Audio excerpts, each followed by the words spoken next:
Hello friends, मैं आजाद sir आपका अपना YouTube channel arts by Azad sir में स्वागत है। दोस्तों, हम क्लास 12 इतिहास फर्स्ट बुक की चर्चा कर रहे हैं जिसे हम प्राचीन भारत कहते हैं। हमने पहला चैप्टर, दूसरा चैप्टर पढ़ाया और तीसरे चैप्टर के आज हम तीसरे वीडियो में आपके सामने प्रस्तुत हुए हैं। दोस्तों, आज हम लोग इसमें ये पढ़ने की कोशिश करेंगे कि क्या इस समय कोई ऐसा भी राजा था जो क्षत्रिय नहीं है और फिर भी वो राजा बन सकता है। क्योंकि पीछे हमने देखा कि धर्म सूत्र हो या धर्म शास्त्र हो इसमें, या मनुस्मृति हो, इसमें जीविका के साधन बताए गए थे, जिसमें यह बताया गया था कि ब्राह्मण का ये काम है, क्षत्रिय का ये काम है, वैश्य का ये काम है और शूद्र का भी काम तीनों की सेवा करना है। ऐसी स्थिति में हमने देखा कि क्षत्रिय का काम युद्ध करना था और नियम युद्ध करना था, न्याय दिलाना था, ये सब काम था, दान देना, दान यज्ञ करना, वेद पढ़ना, ये सब काम था। जिसमें एक काम था ये भी कि वो राजा का काम था, न्याय का काम था, युद्ध का काम था। तो क्या क्षत्रिय ही न्याय दिला सकता था? क्या क्षत्रिय राजा होगा तभी तो न्याय दिया जाएगा? क्योंकि पहले जमाने में राजा के ही हाथ में न्यायपालिका होती थी और वो राजा ही न्यायपालिका का एक खुद अभिन्न अंग हुआ करता था, जो शास्त्रों के आधार पर, धर्म के आधार पर निर्णय देता था। तो ऐसे स्थिति में क्या क्षत्रिय केवल ही राजा बनेंगे या जो क्षत्रिय है वही केवल राजा बनेंगे? ऐसा तो नहीं है कि जो क्षत्रिय नहीं है वो भी राजा नहीं बन सकता है। इन्हीं के बारे में आज हम दोस्तों चर्चा करते हैं अपने आज के तीसरे लेक्चर में। दोस्तों आगे बढ़ते हैं। कह रहा है कि अक्षत्रिय राजा, यानी जो क्षत्रिय नहीं है, क्या वो राजा बन सकते हैं? दोस्तों, अगर इतिहास को सूक्ष्म दृष्टिकोण से अगर आप देखिए तो जहां तक देखता हूं प्राचीन काल में इतिहास को पढ़ते हुए, वहां तो मैं देखता हूं कि बहुत ऐसे कम ही राजा मिले हैं जो क्षत्रिय रहे हो। जहां तक मेरी नजर जाती है, मेरी समझ आती है, हम मध्यकाल की बात छोड़ दे, राजपूत काल की बात छोड़ दे, उसके आगे की कालखंडों को छोड़ दे तो कोई बात नहीं, लेकिन प्राचीन काल में हर्षवर्धन के पहले तक की कहानी को अगर हम देखें तो हमें जहां तक नजर हमें दौड़ाता हूं, अधिकांश राजा क्षत्रिय नहीं थे। अगर इसमें देखा जाए तो हमारे यहाँ समाज में महाजनपद की बात हम पढ़ते हैं, 16 महाजनपद की बात होती है। हो सकता है कि वहां पर क्षत्रिय की बात मिला हो, क्षत्रिय की बात मिलता भी है, लेकिन अगर हम साम्राज्य की बात करें, महाजनपद से निकलने के बाद साम्राज्य की स्थापना होती है और उस साम्राज्य में सबसे पहला साम्राज्य हमारा मौर्य साम्राज्य होता है और मौर्य साम्राज्य के संस्थापक चंद्रगुप्त मौर्य को माना जाता है।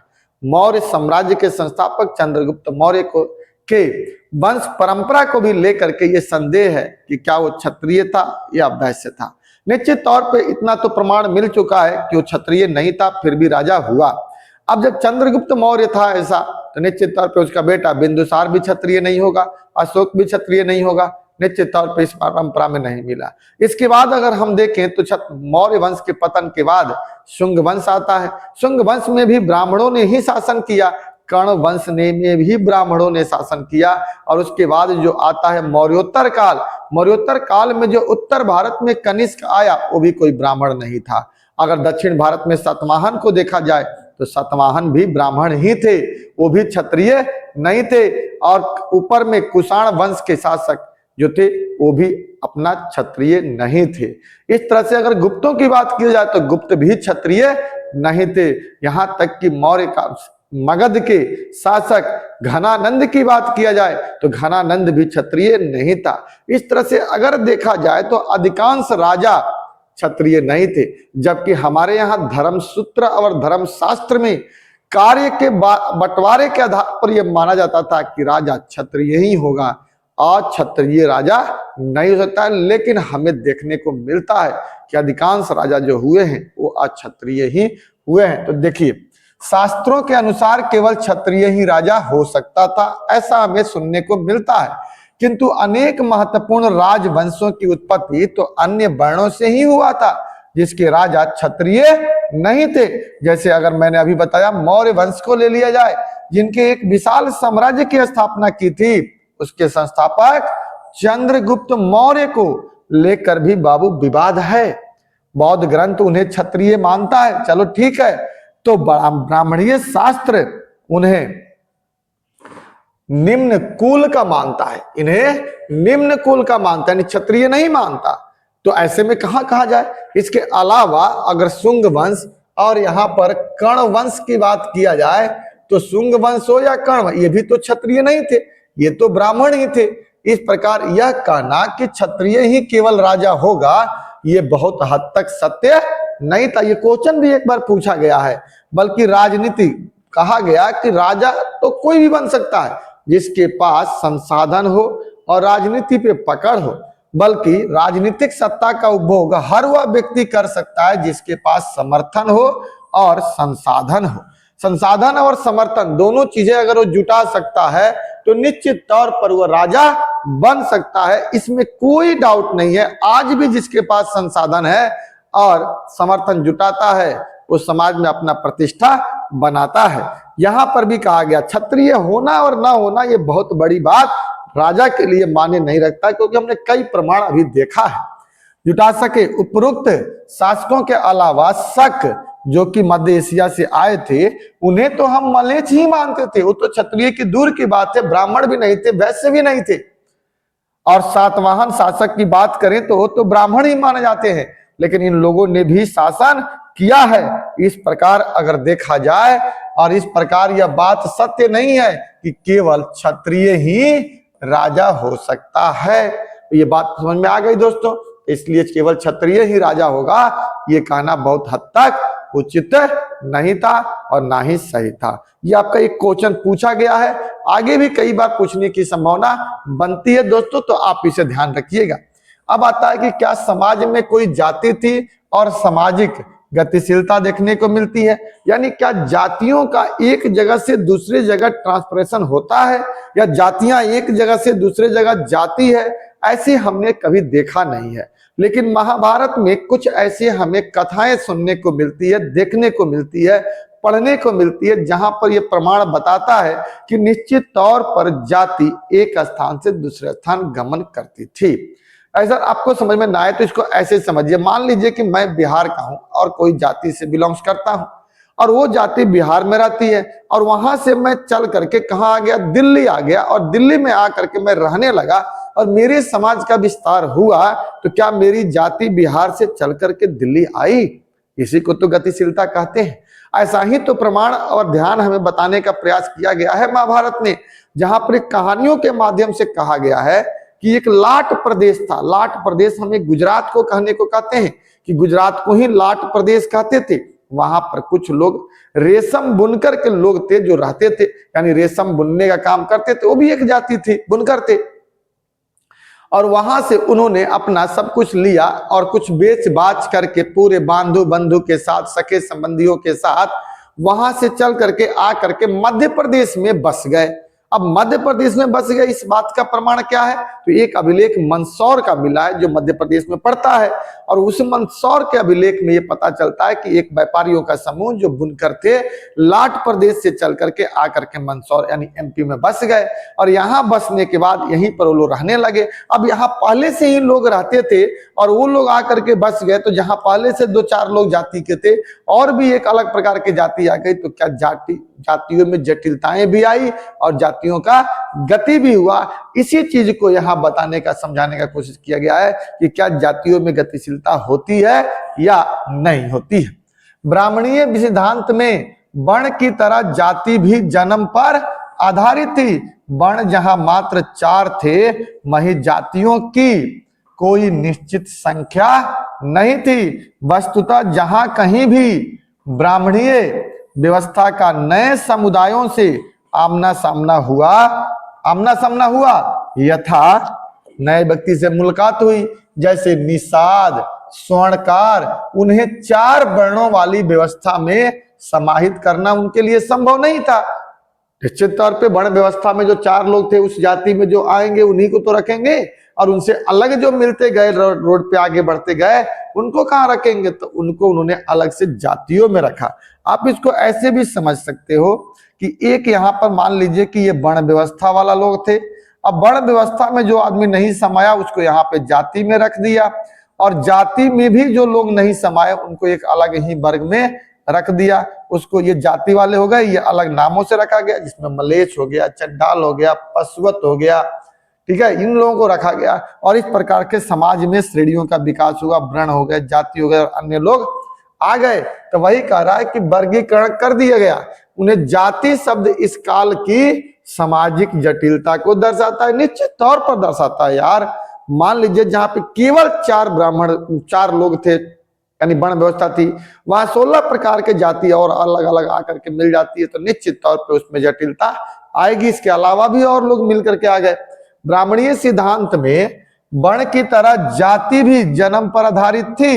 जातियां जो एक ही जीविका अथवा व्यवसाय से जुड़ी थी, कभी कभी श्रेणियों से भी संगठित किया जाता था। जैसे मंदसौर से मिला एक अभिलेख जिसमें रेशम के बुनकरों की एक श्रेणी का वर्णन किया गया है, जो मूलतः लाट प्रदेश यानी गुजरात प्रदेश के निवासी थे, और वहां से वो मंदसौर चले गए यानी एमपी चले आए, और यह यात्रा उन्होंने अपने पुत्र के साथ, बांधव यानी रिलेटिव के साथ संपन्न की, और उसी राज्य में बस भी गए। इस प्रकार इस कहानी से एक जटिल समाज की जानकारी हमें या झलक हमें देखने को मिलता है, निश्चित तौर पर मिलता है। दोस्तों आप इसे निश्चित तौर पे कह सकते हैं, क्यों? क्योंकि वहां से कुछ लोग चल करके यहाँ आकर के बस जाना, इस समाज में अपने आप को ढाल लेना, 1 से 2 बना देना, ये जटिलता का ही तो परिचय है। तो इस प्रकार हमें देखने को मिलता है। अब कह रहा है कि क्या ये 4 वर्णों के परे कुछ और भी एकीकरण था, कुछ और भी लोग थे? निश्चित तौर पे ब्राह्मणों से एक और क्या कहते हैं जातियों से परे भी लोग थे, जो लोग संस्कृत भी नहीं बोलते थे। अब ऐसे लोग जो ना संस्कृत बोलते थे, ना संस्कृत के माध्यम से अपने पूजा पाठ कोई कराते थे, या अन्य कोई उनका साधन संस्कृत का नहीं था, तो वैसे स्थिति में हम उन्हें कहाँ रखें और कैसे रखें? तो वो एक अलग ही हो गए। जैसे विविधताओं की वजह से यहाँ हमेशा से ऐसे समुदाय रहे हैं जिन पर ब्राह्मणीय विचारों का कोई प्रभाव भी नहीं पड़ा। कई बार ऐसे ऐसे लोग थे जो जंगलों में रहते थे, दूर दराज रहते थे, उनके ऊपर ब्राह्मणीय विचार का कोई असर नहीं पड़ा। उसे इन लोगों ने, ब्राह्मणों ने उन्हें विचित्र कहा दिया, उन्हें असभ्य कहा गया, उन्हें पशुवत कहा गया के रूप में चिन्हित किया गया है। इसके अलावा वनों में बसने वाले कुछ लोग जो वनों में ही रहते थे, उन्हें तो शिकार और कंदमूल संग्रह कर जीवन निर्वाह करते थे वो लोग, उन्हें निषाद वर्ग में रखा गया। इसी में से एक ऐसा व्यक्ति था जिसका नाम एकलव्य था, जिन्हें शिकारी कहा गया, निषाद कहा गया, को जोड़ा गया है। इसी का उदाहरण है यायावर पशुपालक के समुदाय को शंका की दृष्टि से देखा जाता था। यदा कदा उन लोगों को जो असंस्कृत भाषी थे उन्हें मलेच्छ भी कहकर हे दृष्टि से देखा जाता था। उनके बारे में चर्चा महाभारत की कथाओं में हमें देखने को मिलता है। ठीक है, महाभारत की कथाओं में हमें देखने को मिलता है कि कैसे जो असंस्कृत भाषी थे उन्हें हम असंस्कृत भाषी यानी जो मलेच्छ थे, यानी जो संस्कृत नहीं बोलते थे या संस्कृत विधि विधान को नहीं मानते थे या जानते तक नहीं थे, उन्हें हमने ये नाम दिया। अब कह रहा है क्या 4 वर्णों के परे अधीनता और संघर्ष था? यानी इन 4 वर्णों के परे जो लोग थे जिनको हम अधीन रखते थे, क्या उनमें आपस में भी कोई संघर्ष देखने को मिलता है? निश्चित तौर पे संघर्ष देखने को मिला होगा, लेकिन इतिहास लिखेगा कौन उस समय का?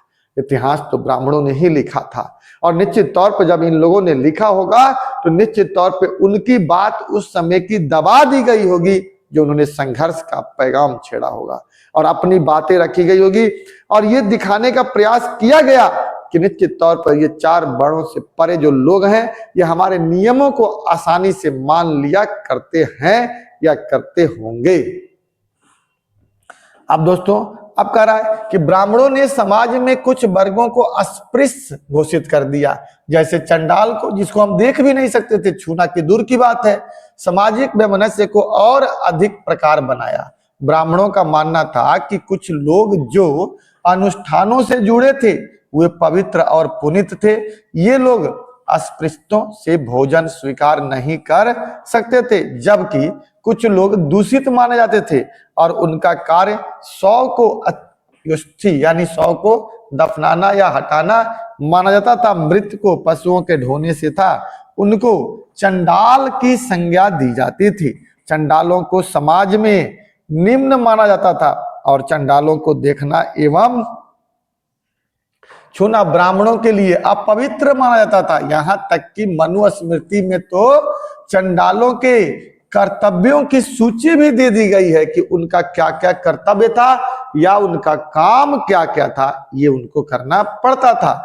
क्या क्या कर्तव्य था भैया? तो इन्हें गांव के बाहर रहना पड़ता था। फेंके हुए वस्त्र का इस्तेमाल ये लोग करते थे। मरे हुए लोगों के वस्त्र और लोहे के आभूषण पहनते थे।